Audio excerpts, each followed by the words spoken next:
Bismillahirrahmanirrahim. Allahumma sholli wa sallim wa barik ala sayyidina Muhammadin wa ala alihi wa sahbihi asma'in, nama ba'du. Yang sangat kita hormati bersama Direktur RSUD Rembang, Bapak Dr. Agus, tadi juga beberapa dokter spesialis, karyawan dan semuanya. Sebelumnya saya juga mengucapkan terima kasih atas pelayanan ibu kami. Beliau gerak di sini sampai 22 hari bulan Syakban sampai wafat juga di sini, dan kami sebagai keluarga sangat terima kasih atas semua pelayanan dan pengabdian tenaga medis di sini. Sebetulnya RSUD itu sudah sopan lah, datang ke kita mintanya ngaji virtual. Gara-gara sopan tuh saya kok jadi ingin sopan juga. Akhirnya saya yang datang ke sini nih. Biasanya yang lembaga-lembaga besar itu agak sopan itu, ngatur-ngatur orang. Ini kok baik ini. Padahal BPK ngajinya di saya, lembaga negara. Kemenku pernah ngaji di saya virtual. Tapi RSUD kok kayak kasihan, jadi saya kok. Terus iya, jadi hakul jar kira-kira itu karena tetangga itu. Tapi niat saya ya tidak baik-baik banget, sambil jalan-jalan kok dekat. Jadi tapi begini ya, saya akan cerita versi kiai ya. Kalau versi medis Anda lebih tahu. Kalau versi kiai itu kematian itu dianggap hal yang sebetulnya ada versi kiai ya, semua orang tahu lah pasti mati itu. Cuma inginnya mati itu kan macam-macam. Inginnya ya setelah kaya, terus setelah mapan, terus menangi anaknya mapan, cucunya mapan gitu. Terus itu pun sebetulnya ada siap mati juga, tapi ya tetap mati gitu. Jadi saya punya cerita, saya akan cerita yang lucu-lucu ya supaya enggak tegang ya menghadapi kematian ya. Dulu itu kroni itu ya sudah ada. Jadi Nabi itu ya punya kroni, tidak hanya pejabat. Nabi itu punya kroni. Nabi Sulaiman itu bisa terbang gitu. Ya mulai dulu manfaatkan angin. Jadi angin itu mulai dulu memang luar biasa dimanfaatkan orang sekarang, mulai tenaga angin, pakai rem angin, mulai dulu angin itu luar biasa. Nah itu teman dekatnya Nabi Sulaiman tuh ya agak sopan tuh bilang gini, itu Pak Nabi itu kalau nanti ada malaikat Israel saya pinjam anginnya supaya tidak bisa ngejar saya katanya. Jadi mulai dulu tidak hanya pejabat, Nabi pun ya punya teman yang agak-agak gimana itu. Suatu saat malaikat Israel disuruh nyabut orang, misalnya namanya siapa lah, nanti saya sebut ada yang tepaan sama nanti tersinggung ya, semuanya siapa gitu. Yang jelas namanya ada Agus tidak Bambang karena bahasa Arab itu orang ini cabut di India ya. Nabi Sulaiman kira-kira ya di Palestina kira-kira itu. Si orang ini ternyata di dekat Nabi Sulaiman. Nah kata Nabi itu kan orang hebat lah, sehingga malaikat ya kadang silaturahim ke para nabi. Israel sendiri ya kadang-kadang silaturahim ke para nabi. Silaturahim yang paling nggak disukai ya silaturahimnya malaikat Israel. Datang ke Nabi Sulaiman, sebenarnya niatnya silaturahim. Ternyata ketemu orang itu, kaget malaikatnya. Waduh ini gimana ini? Kok saya disuruh nyabut di India, kok orangnya di Palestina? Nabi Sulaiman kira-kira di kawasan Palestina, di wilayah yang katanya Israel itu. Karena Palestina kita tahu kan, menurut pemerintahan Israel itu wilayah Israel, menurut Palestina pemerintahan apa? Palestina. Tapi Indonesia alhamdulillah sampai sekarang itu nggak mau atau tidak punya hubungan diplomatik dengan apa? Israel. Sehingga kita harus mengistilahkan Palestina untuk warga Indonesia. Kaget malaikat ini, katanya disuruh nyabut di India kok ada di sini. Nah si kroni ini, si orang yang itu melihat malaikat Israel, entah kenapa kok dia bisa melihat itu, mungkin punya kekuatan tertentu karena dekat Nabi. Kaget dia, malaikat melihat dia karena janggal ya, disuruh nyabut di India kok orangnya di Palestina. Si orang ini melihat malaikat juga takut, malaikat itu punya hawa yang luar biasa. Akhirnya bilang ke Nabi Sulaiman, ya Nabi Allah tolong pinjemin saya angin untuk saat ini juga saya bisa terbang ke India. Dipinjemin sama Nabi Sulaiman. Akhirnya orang itu sampai ke India. Dikira angin itu sudah segala-galanya sampai India. Terus malaikat senyum, seneng dia.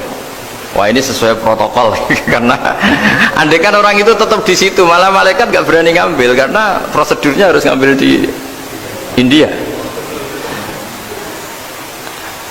Jadi andai kan dia tetap diam di situ sebenarnya malah gak masalah karena gak sesuai apa panduannya harus karena dia terbang di India malaikat itu nyusul ya terus diambil karena sesuai apa ya sesuai perintah harus memang diambil di India. Nah kemudian saya akan memang dipesenin untuk memperkuat apa ya nakes teman-teman semuanya lah pasien, tapi saya cerita dimulai dari yang seperti ini saya sengaja karena memang ya hidup itu seperti inilah, pasti kita semua akan mengalami kematian, cuma inginnya kita ya hidup itu ya sehat ya, terus kalau mati itu ya tidak punya utang karena berat nanti utang itu. Saya tidak tahu fikihnya itu kalau utang pribadi itu hisabnya berat, kalau utangnya lembaga itu gimana ya, dihitung salahnya direkturnya apa dihitung salah karyawan yang minta naik apa gaji. Saya tidak tahu kayak utangnya Indonesia itu yang disalahkan itu menterinya apa presidennya apa yang selalu mengajukan gaji 13. Tidak tahu itu karena di kitab tidak dibicarakan, yang dibicarakan utang-utang apa pribadi ya. Kalau yang utang-utang lembaga negara itu nanti tak tanyakan malaikat auditornya ini gimana cara apa itu yang disalahkan menterinya apa presidennya apa direkturnya apa pengajuan proposal itu. Nah singkat cerita itu kalau ngadepin kematian atau sebenarnya yang ngadepi kehidupan juga kita ini inna sholati wa nusuki wa mahyaya wa mamati lillahi rabbil alamin. Saya bicara ilmunya kiai, misalnya si A itu sebenarnya sudah ditulis dia mati karena kecelakaan, yang satu ditulis mati karena sepuh karena tua itu. Yang satu mati karena tersedak, yang satu mati karena ngelindur, mungkin yang satu mati karena tenggelam. Sehingga sebetulnya andaikan kita melihat Lauh Mahfud kita ini ya naif. Saya berkali-kali ngaji bilang kadang kita ini takutnya sampai angking takutnya dari motor ngelamun gara-gara ngelamun gitu. Andaikan malaikat tuh kok suka bully kawan gitu, kamu catatannya kecelakaan kok yang kamu takuti apa Taufik. Yang sejarah misalnya kita pernah hidup tanamkan kebencian sesama itu terus ke bawah. Anak cucu kita dikandani jogeman cocok wong iku musuh bapakmu mbahmu itu, sehingga anak cucu itu dendamnya diwariskan. Wong dendam kok dia apa wariskan, termasuk utang itu. Ketika kita jabat ingin rumah sakit ini mewah pikirannya kok isdadi aku seleran semikir direktur berikutnya itu tidak tahu itu nanti hisapnya ke siapa. Saya ulang lagi ya. Maka dalam satu ayat dikatakan laqad kunta fi ghaflatin min hadza fakashafna anka ghita'aka fabasarukal yauma hadid. Manusia ketika di dunia itu dianggap tidur itu dengan tanda kutip itu bodoh itu tidak tahu. Fakashafna anka ghita'aka, nanti setelah kamu mati itu pinter, tapi ketika anda pinter sudah meninggal sudah tidak bisa memperbaiki kesalahan-kesalahan kita. Nah kenapa kita dikatakan sekarang ini tidur? Karena kita ini sering menyaksikan sesuatu yang sebetulnya tidak ada hubungannya dengan kita, tidak ada hubungannya dengan kebutuhan kita. Misalnya kita ngelamun, berkhayal, ingin hidup kaya raya, sejahtera, jabat, orang lain anak buah semua. Ternyata itu nggak penting ketika kita di akhirat. Yang penting adalah Anda meninggal dalam keadaan menghamba kepada Allah Subhanahu wa Ta'ala. Saya berkali-kali ngaji, kalau saya berkali-kali bilang andaikan hati kita nanti direkam Allah, nanti di akhirat sudah direkam, orientasi kita direkam nanti. Pak Agus misalnya ingin punya mobil, punya rumah mewah, punya apa, terus orientasinya gitu. Di depan Tuhan yang menyuruh kita, mensyariatkan kita, inginnya itu ya jadi hamba Allah terbaik, jadi kekasihnya Allah, jadi hamba yang bersujud, dari hamba yang bersedekah. Jadi ini kan tidak sambung. Ada cita-cita versi Allah yang dianjurkan Allah, yaitu bercita-cita jadi hamba yang soleh, yang bermanfaat, yang memanfaati orang banyak. Kemudian ini ada cita-cita yang hadun nafsi, ingin mapan semua orang anak buah. Hal-hal seperti ini itu harus kita jaga, jangan sampai terjadi. Makanya di semua kitab pertama mendahulukan bab niat. Niat itu ya faman kana hijratu ilallah wa rasuli fa hijratuhu ilallah wa rasuli. Orang baik itu orang yang orientasinya itu menuju Allah Subhanahu wa taala. Lalu yang kurang baik adalah orang yang orientasinya itu ya harta, perempuan, pokoknya inginnya itu hal-hal yang kepentingan dirinya sendiri. Nah, lalu kenapa kita kadang tidak tahu? Ya tidak tahu itu karena tadi kita kalau tidak wiridan itu tidak punya efek samping kan. Tapi kalau kamu nggak punya uang kan terus lemes karena ngerti itu, terus uang itu penting, wiridan tidak penting. Nah, dari kesimpulan itu sebenarnya kita menjadi bodoh kan? Karena menjadi bodoh ketika Anda meninggal ternyata uang ini nggak penting, wiridan ini penting, tapi tahu kita terlambat setelah kita meninggal. Nah, di sini saya ingin mengingatkan apapun kondisi kita, yang jelas itu ingat selalu kepada Allah Subhanahu wa taala. Caranya ingat gimana? Kata Nabi, kamu bayangkan musibah yang lebih ekstrim, kamu akan tahu yang kamu alami itu ahwanu wa aisar, yang kamu alami itu ringan sekali. Ringan seringan-ringannya. Saya beri contoh ya, kalau Anda belajar, kalau dalam bahasa pondok itu falak, mungkin kalau bahasa umum itu apalah, ilmu apa. Misalnya orang ahli meteor, ahli apalah, ahli perbintangan. Ketakutannya pasti benda langit ini jatuh kemudian menimpa bumi. Nanti kalau Anda ahli geologi itu takutnya bumi ini likuifaksi karena sumber daya alamnya sudah begitu dikeruk, dimanfaatkan. Nanti yang ahli teroris atau yang ahli ekstremis itu takutnya itu ada teroris. Yang ahli sosiologi takutnya Indonesia itu chaos. Kalau chaos ya saling bunuh, saling apa. Jadi semuanya ini, ketakutan ini semuanya mengarah terhadap kematian. Kecelakaan lalu lintas ya menjadikan orang mati, likuifaksi kayak kemarin di Sulawesi ya, iya, gunung meletus, gempa, tsunami.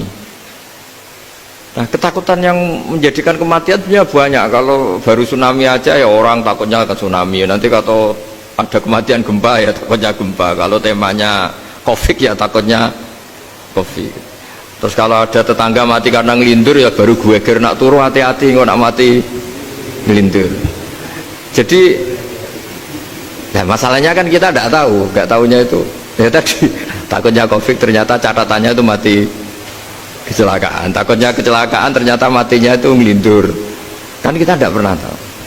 Dari tidak pernah tahu itu kemudian agama datang dengan anjuran, sudahlah kamu tawakal bahwa semua urusan kamu di tangan Allah Subhanahu wa taala. Inna sholati wa nusuki wa mahyaya wa mamati lillahi rabbil alamin la syarikalah. Yes, ibadah kita, sholat kita, hidup kita, mati kita semua di tangan Allah Subhanahu wa taala. Sehingga dengan berpikir begini ini melihat COVID itu ya kayak melihat potensi kematian yang lain, kayak karena gempa, likuifaksi, kecelakaan, karena ngelindur, karena macam-macam. Kenapa saya membuat atau menyarankan ya supaya orang berpikir demikian, supaya bersyukur bahwa kita ini dihimpit, disekelilingi penyebab kematian tadi. Kalau kita ahli meteorologi mungkin takutnya itu asteroid jatuh, terus kemudian meteor jatuh yang nggak habis digesek oleh sistem alam, terus macam-macam. Yang ahli gempa juga takutnya gempa, yang ahli tsunami takutnya tsunami, yang ahli sosial takutnya Indonesia chaos, kemudian saling apa? Bunuh, saling apa, dan sebagainya dan sebagainya. Nah, dengan keadaan seperti ini kita ini baik sekali, bukan sekedar baik sekali. Kita tidak mengalami chaos sosial, kita tidak mengalami likuifaksi, kita tidak mengalami benturan benda langit di bumi kita. Karena itu sekali terjadi bukan 1-2 lagi, tapi habis seluruh Indonesia, mungkin seluruh dunia. Nah, di sini cara Allah membuat kita selalu bersyukur bahwa hal-hal itu tidak terjadi. Jadi ada sebuah ayat yang Allah selalu mengingatkan, a'amintum man fis sama ayakhsifa bikumul ardo fa idza hiya tamur. Kamu boleh sekali-kali berpikir bumi ini justru potensinya itu likuifaksi, potensinya itu hancur karena di bawah itu ada magma, ada apa minyak, ada macam-macam. Ini kan di bawah ini kan ngerongkong cara Jawa itu karena diambilin terus. Piro-piro diambil ya ini ya ono masih bisa dipakai. Belum sistem bumi sendiri, wafil arti kita mutajawirat, bumi sendiri itu berupa lempengan-lempengan. Setiap saat itu potensinya geser, sekali geser ya jadi gempa itu. Terus belum benda langit yang potensinya juga jatuh, sekali jatuh ya habis kita. Jadi yang kita ini dikepung sekian potensi yang bisa menghancurkan kita. Tapi nyatanya mulai Nabi Adam sampai sekarang itu ada kehidupan, ada khayal. Sing Joko ya kepengen payu rabi, mungkin sing wis payu rabi ya mbah kepengen mbah roh. Macam-macam lah. Tapi yang jelas itu wong dikepung kematian kok ya khayalnya masih tinggi gitu. Lah nggak pernah ngayal ya orang yang utang ditagih itu, gak kober ngayal. Soalnya wedine tanggal kredit itu. Tapi ini saya cerita supaya orang Indonesia itu ngerti lah bahwa yang ngepung kita itu tidak hanya Covid, banyak. Makanya orang Arab itu kalau ngendikan itu wa malam yamut bisayfi mata bi khairihi ta'addadatil asbab wal maut wahidu. Karena orang Arab itu kan dulu Arab sebelum Islam itu kan satu kabilah nyerang kabilah yang lain. Wah itu kan harus butuh orang-orang tangguh karena dulu sistem rezekinya kayak sistem Indonesia dulu lah. Kerajaan ini nyerang ini supaya satu kerajaan punya eksistensi harus mengalahkan kerajaan yang lain. Bahkan cerita-cerita itu sama lah di Indonesia di mana-mana. Nah itu pemuda-pemuda yang gagah berani itu karena punya pegangan tadi.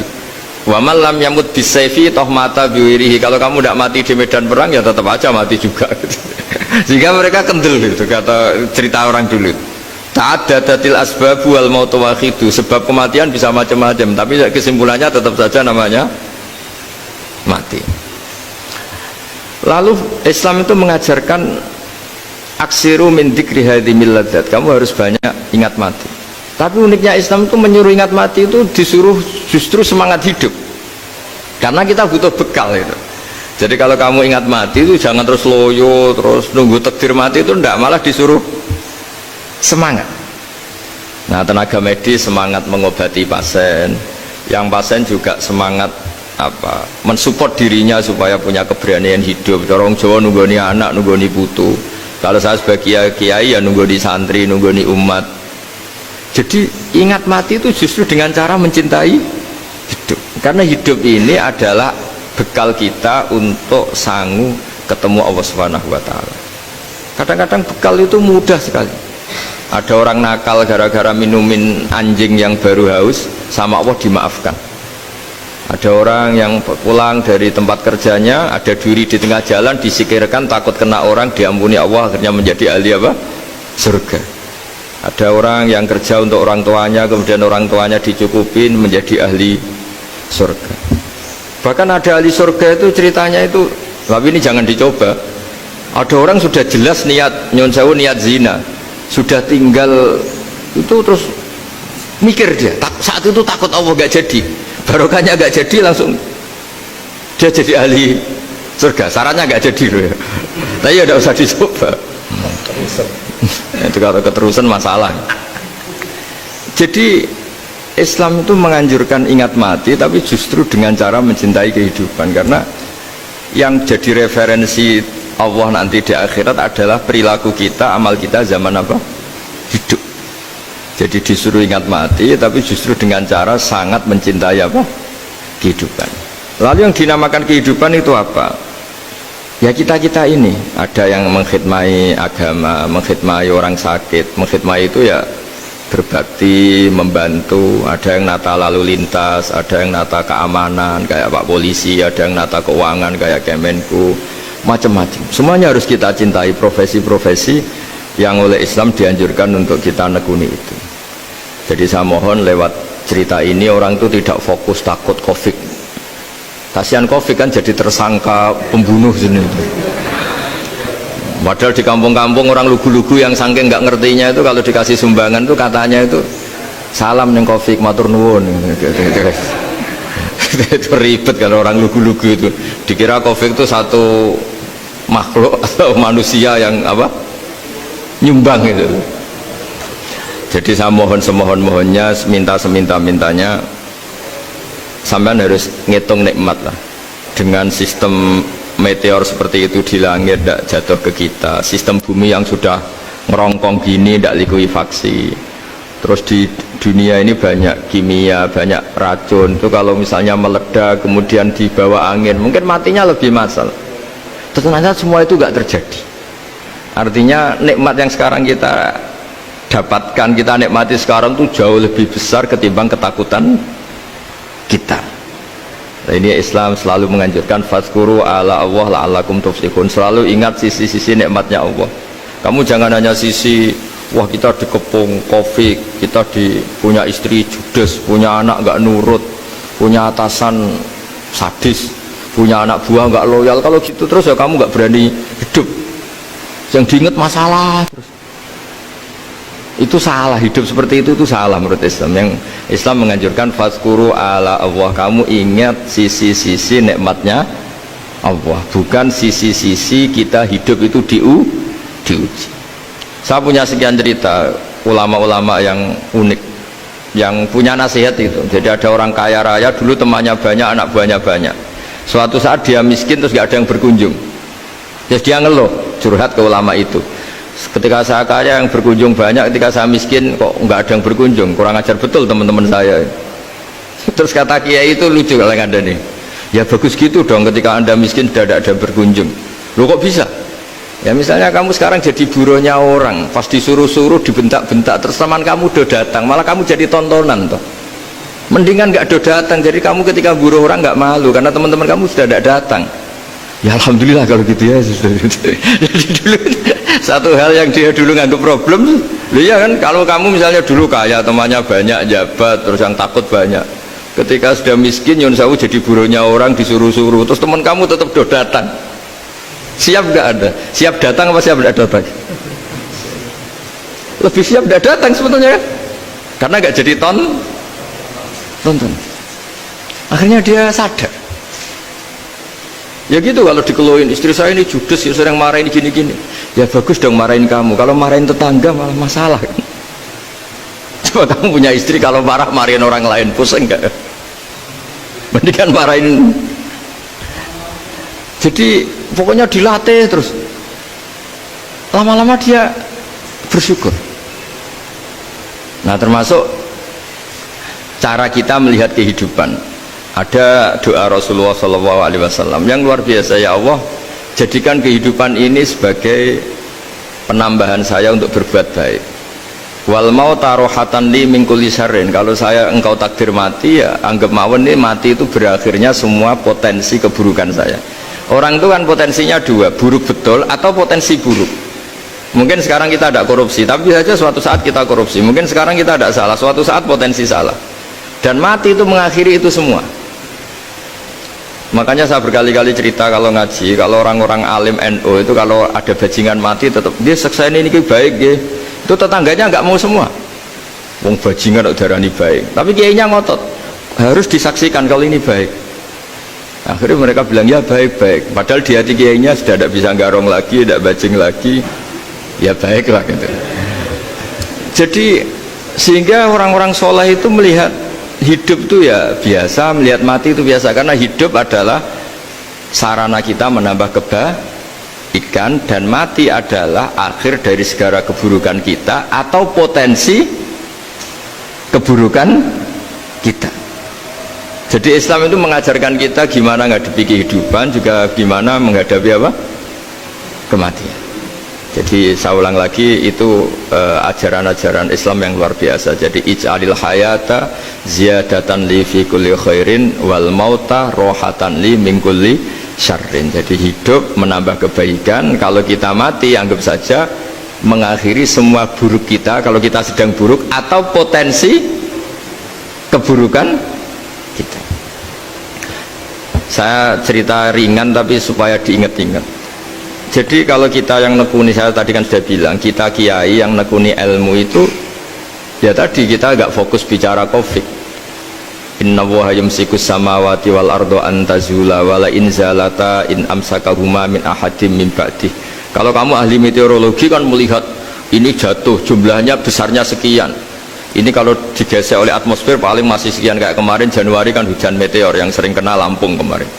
Terus di mana-mana mesti takut kamu itu. Kalau kamu ahli gempa takutnya itu ya pergeseran lempengan bumi. Kalau kamu ahli tsunami ya takutnya tsunami. Kalau ahli sosiologi ya takutnya chaos sosial ya, sama kamu medis ya takutnya penyakit yang menular, penyakit seperti ini. Oke, kita sekarang fokus menghadapi COVID dan kita selalu berharap supaya Indonesia terbebas dari apa? COVID dan musibah-musibah yang lain. Ya tadi, apa gunanya terbebas dari COVID tapi chaos sosial kayak apa terus kita? Sehingga Islam selalu mengajarkan harus disyukuri lah bahwa kita sekarang alhamdulillah kita hidup harmonis. Kita kata Mbah Mun Bhinneka Tunggal Ika itu dimentikakno terus yang terakhir masalah air. Air itu sumber kehidupan. Di antara Allah mengingatkan kita adalah qul ara'aitum in asbaha ma'ukum ghoron famay ya'tikum bima imma'in. Bumi ini kan bawahnya ada magma, terus ada air. Normalnya air itu nggak ada. Secara teori itu normalnya air itu nggak ada karena bumi itu kan kalau ada air kan meresap. Sudah meresap, bawahnya itu ada minyak, ada magma, harusnya air itu tersedot habis. Tapi orang saking angkuhnya, saking cueknya, ngira air itu malah potensinya itu abadi. Sebetulnya kalau menurut teori alam, air itu gampang hilang kan, diletakkan di bumi ya bumi itu meresap. Nanti bawahnya itu ada minyak, ada sebagian ada magma, ada macam-macam lah. Jadi potensi air itu harusnya nggak ada malah kalau melihat sistem itu. Tapi karena Allah saking rahmannya, air ini dijaga sedemikian rupa tetap ada. Kalau melihat sistemnya kan normalnya malah nggak ada. Makanya Allah selalu mengingatkan in asbaha ma'ukum ghoron, suatu saat air yang kamu pakai yang jadi sumber kehidupan itu bisa saja tahu-tahu hilang, mungkin tersedot oleh panas bumi atau corong Jawa niku nyeresep entek atau gimana lah cara Allah menghilangkan. Famay ya'tikum bima imma'in, lalu siapa yang bisa mendatangkan air itu lagi? Ini kata para hafidh, ini yang kata guru-guru ya, termasuk yang dikatakan Pak Mukhtar ini, nanti orang harus ngendikan menjawab Allahu Rabbul Alamin, hanya Allah sendiri yang bisa mengatur air ini selalu ada. Itu Pak, kalau kamu pikir kan air kamu sokkan di bumi kan mesti langsung hilang, meresap ke bumi. Bumi ada bawahnya lagi, ada bawahnya lagi, dan mungkin bukan yang paling bawah mungkin magma, harusnya itu nggak ada. Tapi Allah saking sayangnya mengatur sistem, air itu ada dan tersedia. Tapi ketika orang terlalu cuek dan angkuh sampai lupa syukur tersedianya apa? Air itu Allah mengingatkan, disuruh bayangkan, kul ara'aitum, coba bayangkan kalau in asbaha ma'ukum ghoron. Tadi kan ada khataman ya, saya ikut, terima kasih. Bayangkan kalau air suatu saat itu ghoron, menjadi hilang. Famay ya'tikum bima imma'in. Jadi saya tidak bisa spesifik memberi nasihat tentang COVID karena ya tadi yang bisa membunuh kita ini banyak ya, tsunami ya bisa bunuh, gempa bisa bunuh, likuifaksi bisa bunuh, jatuhnya benda lain kita bisa bunuh, takut tanggal utang kaget ya bisa bunuh macam-macam, semacam-macam lah, ngelindur ya. Kemarin mudik aja, yang sebelum tertata rapi aja mudik aja berapa kemarin, kalau ada apa mudik lebaran yang tahun berapa, 3 tahun yang lalu apa 4 tahun yang lalu dulu. Jadi saya mohon, ketakutan kita adalah yang hakikat adalah takut jadi hamba yang tidak baik. Itu yang harus jadi ketakutan sejati, takut kita di mata Allah tidak jadi hamba yang baik sehingga kita jauh dari Allah Subhanahu wa ta'ala. Karena cita-cita terbesar kita dan cita-cita terbaik kita adalah jadi hamba yang diridhoi Allah Subhanahu wa ta'ala. Sebaliknya ketakutan kita sejati adalah takut su'ul khotimah, takut jadi hamba yang tidak baik. Kita inginnya adalah assalamu alaina wa ala ibadillahis sholihin, yang berhak mendapat keselamatan dunia akhirat adalah orang-orang atau hamba-hamba yang soleh. Ya tadi, untuk menjadi soleh itu gampang di Islam itu. Tenaga medis nolong pasien ya ibadah, pasien husnudzon sama dokter ya ibadah, mengelola hidup, ingin hidup ya ibadah, anak ngurus istri, ngurus, pokoknya anak yang ngurus keluarganya juga ibadah. Semuanya itu di Islam itu asal tidak maksiat itu dianggap apa? Ibadah. Dan untuk orang menjadi kekasihnya Allah kayak tadi, ada orang yang karena ngerawat hewan dijadikan walinya Allah, menghilangkan apa duri atau pengganggu di jalan jadi kekasih Allah. Itu cerita-cerita itu semuanya ringan. Bahkan tadi ada yang cerita sekedar ingin maksiat dan tidak jadi. Dalam Islam itu kan gitu, orang merencanakan maksiat kemudian tidak jadi, itu ditulis pahala. Jadi gampang sekali untuk menjadi orang soleh dalam Islam. Kalau tidak bisa itu semua, kata Nabi, takufus syarroka anin nas fa inna sodaqatun minka ala nafsik. Kalau tidak bisa berbuat baik sama orang lain, yang penting tidak mengganggu orang lain. Terus kan enak seturu ning omah ngelamun bengak-bengok dhewe aja banter-banter, tapi nak bengok-bengok banter-banter kan ganggu tangga. Itu asal tidak ganggu orang lain. Takufus syarroka anin nas. Kamu jangan sampai efek buruk kamu berakibat pada orang lain. Itu juga fa inna shadaqatun minka ala nafsik, itu ya bagian dari sedekah kamu. Taruh saja misalnya kalau secara ilmu medis, misalnya kita ini kok dinyatakan positif COVID, secara ilmu medis nggak boleh ketemu orang lain, terus kamu diisolasi. Kamu niatin ketika diisolasi itu tidak menularkan bahaya kepada orang lain, itu juga ibadah. Jadi ibadah itu gampang sekali, mudah sekali. Karena agama ini yuridu wa bikumul yusra wala yuridu bikumul usra. Agama ini mudah, bukan sulit. Ya, mohon maaf tadi saya nggak bisa datang yang jam 11 karena saya tadi malam hormat di Jogja, acara 7 harinya Kiai Jatabek, tadi pagi baru datang. Tapi saya mohon pokoknya yang seneng ya, hidup itu yang seneng, diberi kesempatan hidup sampai sekarang itu yang seneng. Jangan karena teman kamu meninggal terus akan-akan ini teman saya meninggal, paling saya besok. Kok kamu tahu? Nyatanya besok hidup lagi, besoknya ya hidup lagi, sampai sekarang ya masih hidup. Sudahlah, mensyukuri yang ada. Jadi sudah saya mohon, syukur itu penting. La in syakartum lazidanakum. Justru dengan kita syukur itu insya Allah segalanya akan tambah baik, tambah baik. Matur nuwun, ngapunten ingkang kathah. Assalamualaikum warahmatullahi wabarakatuh.